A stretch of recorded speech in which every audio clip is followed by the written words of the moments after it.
عبداللہ بھائی، یہ جو فیلڈ مارشل تہران میں گئے ہیں، ایران کے دورے کو آپ کیسے دیکھ رہے ہیں؟ اس ٹائم پوری دنیا جس طرح کے اسلام آباد ٹاکس کو دیکھ رہی ہے، جو فیلڈ مارشل اس ٹائم تہران میں ہیں، کیا یہ ڈونلڈ ٹرمپ کے ریلیٹڈ یا امریکہ اور ایرانی جو معاملات ہیں ان کے حوالے سے اس ٹائم تہران میں گئے ہیں؟ بھائی جان مبارک ہو آپ کو، معاہدہ ہو چکا۔ میں آپ کو بریکنگ دے رہا ہوں، معاہدہ ہو چکا ہے۔ اور وہاں فیلڈ مارشل صاحب آپ ذرا غور کریں، نیوکلیئر پاکستان کے آرمی چیف وہاں کیوں جائیں گے وار زون کے اندر؟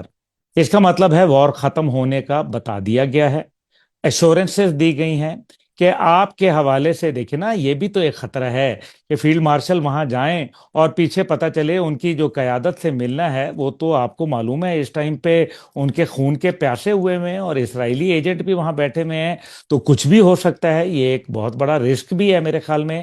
اور ساتھ محسن نقوی صاحب کا جانا اس بات کی غمازی کرتا ہے کہ محسن نقوی صاحب سیکیورٹی پلان کے حوالے سے، کیونکہ وزیر داخلہ ہیں، وہ ڈسکس کرنے گئے ہیں، اور محسن نقوی صاحب کا اپنا ایک تعلق بھی ہے وہاں ایرانی قیادت کے ساتھ۔ اس لیے میں یہ سمجھتا ہوں کہ یہ معاہدہ طے پا چکا ہے، اور ڈونلڈ ٹرمپ صاحب خود آئیں گے، وہ کبھی بھی کسی اور آدمی کو یہ کریڈٹ نہیں لینے دیں گے، خاص طور پہ جے ڈی وینس کو تو بالکل بھی نہیں لینے دیں گے۔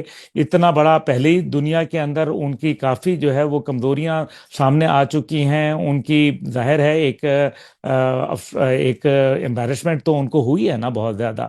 اور ساتھ ہی ساتھ یہ ہے کہ جیسے میں نے آپ سے کہا تھا ابھی، جس طریقے سے اسماعیل بقائی صاحب کا بھی پریس کانفرنس آ گئی جس کے اندر انہوں نے کہا کہ ہم نیوکلیئر کے اوپر، اور میں آپ سے یہی بات کر رہا تھا کہ نیوکلیئر کے اوپر جو ہے وہ انہوں نے پہلے بھی بم کون سا بنا رہے تھے، انہوں نے تو کہا تھا کہ ہم اپنا پرامن پروگرام جاری رکھیں گے، اور وہ ابھی بھی جاری رکھنے کی بات کہی ہے۔ اس کے علاوہ انہوں نے یہ کہا ہے کہ جناب ہم تو نیوکلیئر بم نہیں بنانا چاہتے، اور اس کے اوپر جے ڈی وینس نے کہا ہے کہ ہم آپ کی وہ مدد کریں گے جو پہلے کبھی کسی نے دیکھی نہیں ہوگی۔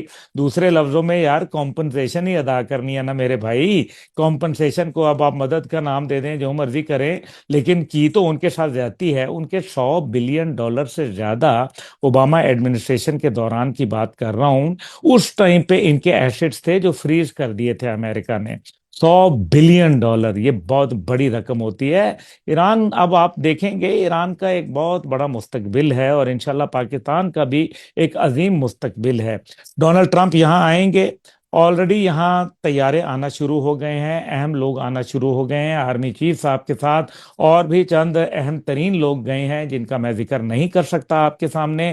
لیکن یہ یاد رکھیں کہ وار زون میں نیوکلیئر پاکستان کے آرمی چیف کا جانا یہ معمولی بات نہیں ہے۔ This is a clear cut indication that this war is over and America has agreed upon all the demands of Iran, and ایران اس ٹائم پہ فتح کا جو ہے وہ صحیح حقدار ہے، وہ ہوں۔ باہر نکلا ہے وکٹوریس۔ اس قوم نے بہت قربانیاں دی ہے، اور سلام ہے اس قوم کے اوپر اور اس کی بہادر قیادت کے اوپر۔